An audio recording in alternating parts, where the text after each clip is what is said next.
అరే బిట్టు, నేను hair cut చేయించుకుందాం అనుకుంటున్నా. చేయించుకో పిన్ని. కానీ ఎంతో కష్టపడి పెంచుకున్నా కదరా. అయితే వద్దులే. కానీ బాబాయ్కి నా లాంగ్ హెయిర్ అంటేనే ఇష్టం. సరే వద్దులే పిన్ని అయితే.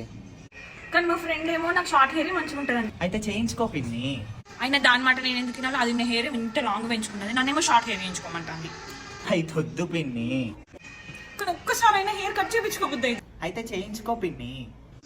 కానీ బాగా లేదంటే నీదే బాధ్యత. అయితే చేయించుకో పిన్ని.